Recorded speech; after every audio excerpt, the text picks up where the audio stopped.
late night. We hope you're doing well. And now, if you don't mind, we're going to get to the news. In a lengthy post last night on Truth Social, President Trump complained about his recent exams at Walter Reed Medical Center and said that he took 3 cognitive tests and, quote, aced all 3 of them in front of large numbers of doctors and experts. Not sure that's the brag you think it is. It's one thing if you take a cognitive test. It's another thing if your cognitive tests are standing room only.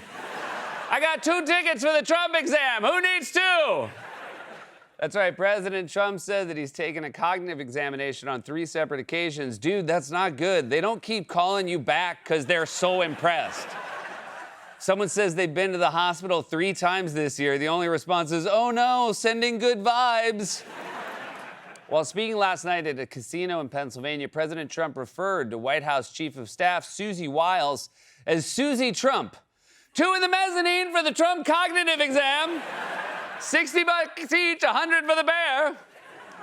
During the same speech, President Trump repeated the baseless claim that Democratic Congresswoman Ilhan Omar married her brother in order to immigrate to the U.S. and added, quote, can you imagine if Donald Trump married his sister? No, but it would explain a few things. The Senate is set to vote this week on a Democratic bill to extend Obamacare subsidies. And if you think Chuck Schumer is going to take no for an answer, you have been paying attention. President Trump hosted a group of pastors today at the White House. Okay, well, this will be the one time I don't blame him. During a White House roundtable event on Monday, an Iowa farmer told President Trump that his son told him, quote, Daddy, I don't want Santa Claus to come to our house for Christmas. I want President Trump. Well, you're going to have to leave more than milk and cookies. Grocery chain Stu Leonard's has gained attention online after it began offering vanilla soft serve dipped in melted butter. So yeah, we're going to need those Obamacare subsidies. A California man rode the Radiator Springs Racers attraction at Disneyland on Monday for the 15,000th time. Even crazier, this guy went to the Hall of Presidents twice.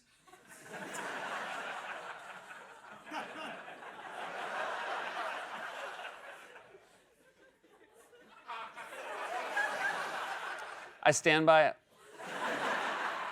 The fast food chain White Castle opened its first automated airport kiosk this month, which dispenses ready-to-eat sliders. Wow, I mean, even the ones at the restaurant aren't ready to eat. A Norwegian metal detector enthusiast recently discovered a gilded figurine of Jesus Christ that is believed to be 900 years old. He rushed home to tell his wife, but then he remembered he was a metal detector enthusiast. According to a new report from the LGBTQ dating app Grindr, the country that sends the most nudes is Finland. Of course, in Finland, nude means anything less than 4 layers. And finally, the fast food chain In-N-Out Burger recently confirmed that it has been removed. It has removed the number 69 from its ticket order system because the last thing they want is sexual innuendo over there at In-N-Out Burger. That was a monologue, everybody. We got a great show for you tonight. You know her from Mamma Mia, Mean Girls, and The Dropout. She stars in The Housemaid, which opens in theaters December 19th, as well as The Testament of Ann Lee, which is in select theaters December 25th. Our friend Amanda Seyfried is back on the show, everybody! You've seen an Inspector, All of Us Strangers, and fantastic shows such as Fleabag and Ripley. He's currently starring in Wake Up, Dead Man, a Knives Out mystery in select theaters now and streaming on Netflix December 12th. Our friend Andrew Scott is back on the show. Before we get to all of that, you guys, the president and the American people are having a slight disagreement over the economy. The president thinks it's awesome, while the American people seem to think it sucks. For more on this, it's time for a closer look. As I'm sure you guys know, the economy is awesome. The other day, I went to the grocery store and bought some coffee, some bananas, some ground beef, and long story short, I have to keep doing this show until 2038. And I don't know if I can. For one thing, who knows if Trump will even still be president by then? Anyway, the economy is awesome despite a few very minor setbacks. The ADP payrolls report showed for November that the private sector unexpectedly shed 32,000 jobs. That is the steepest decline in more than 5 years. Small businesses are, in the words of the report, starting to crack as the economy gets weaker.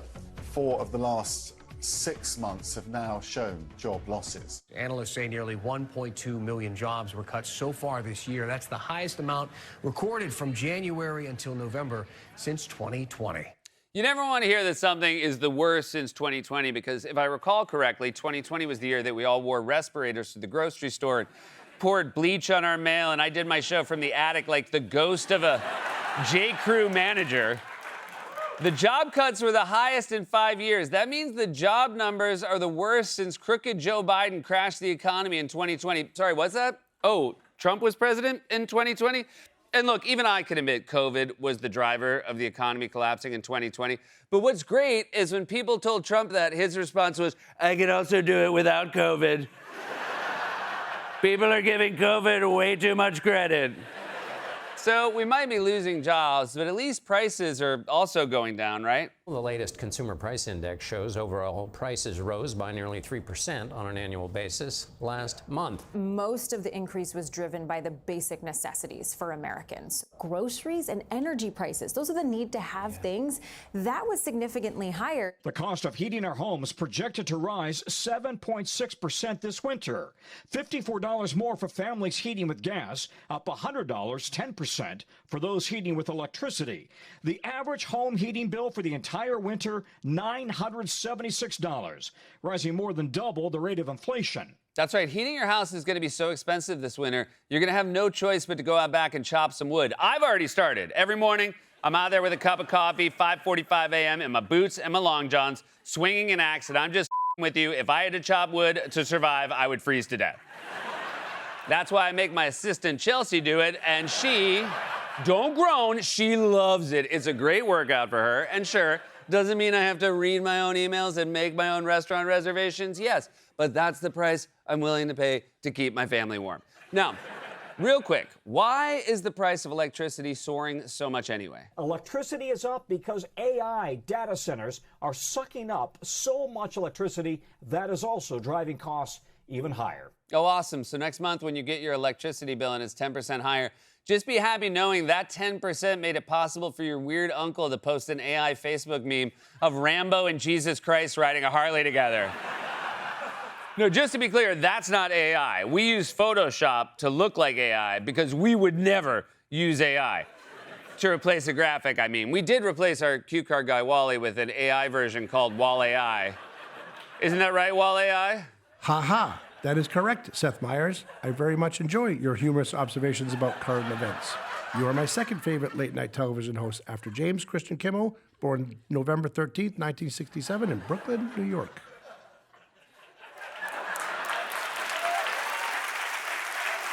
Can we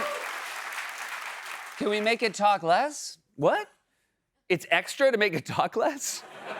All right, I guess I'll just learn to live with it. All right, the point is, costs from everything, from food to electricity, are soaring while employers are shedding jobs. This is when a president needs to show empathy, demonstrate that he understands the plight of hardworking Americans, and oh no, as I'm saying this, I'm remembering who I'm talking about and realizing there's no way he's going to do that. I do want to talk about the economy, sir, here at home, and I wonder what grade you would give your economy.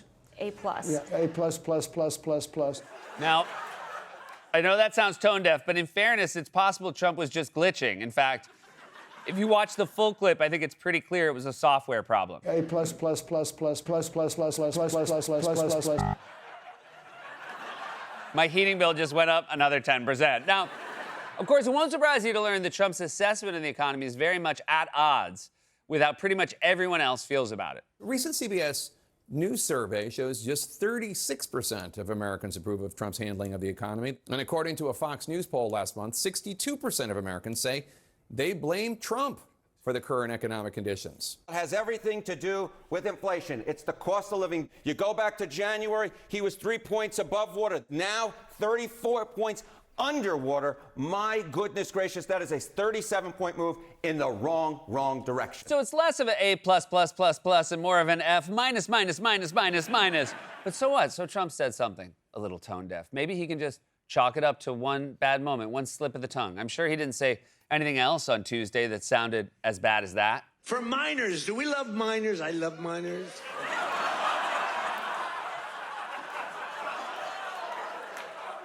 Now, that's not exactly fair. We took this out of context, and if you heard the whole speech, you'd know he's referring to underage girls. I mean, coal miners.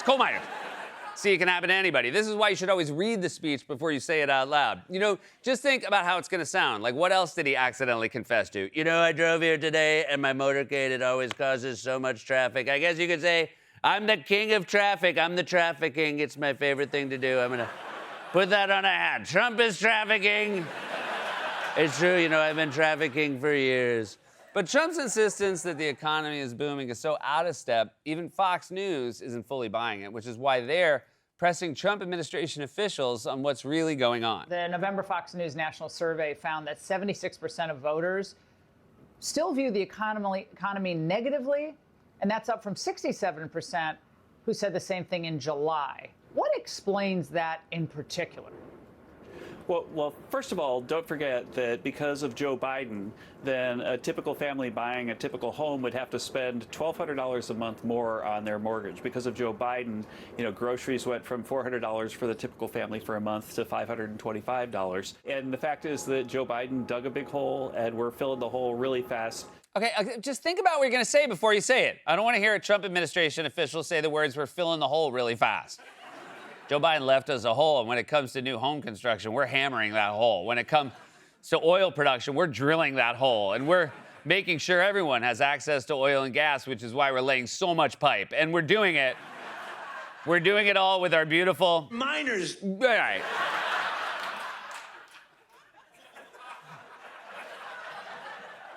Seriously, you can't blame Joe Biden anymore. Honestly, no one even remembers that he was president, himself included. That was just a weird fugue state in between Trump terms. Joe Biden is kind of like your second apartment in New York City. Everyone remembers their first apartment. Everyone knows where they live now. But once in a while, you think to yourself, wait a second, did I really live in a studio above the BQE? And did I really think it was an upgrade because instead of a mattress on the floor in the kitchen, it was a futon on the floor in the kitchen? And was Wally really my roommate?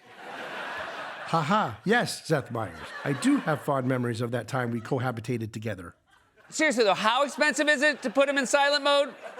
$976. That's a whole winter of heat. If I do that, I'm going to have to send Chelsea out for more wood. And I don't want to do that because she's been showing up to work so tired. If I'm being honest, I don't think she likes it.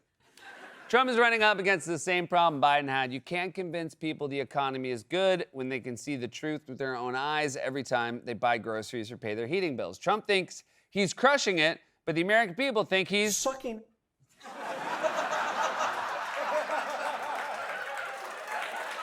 This has been A Closer Look.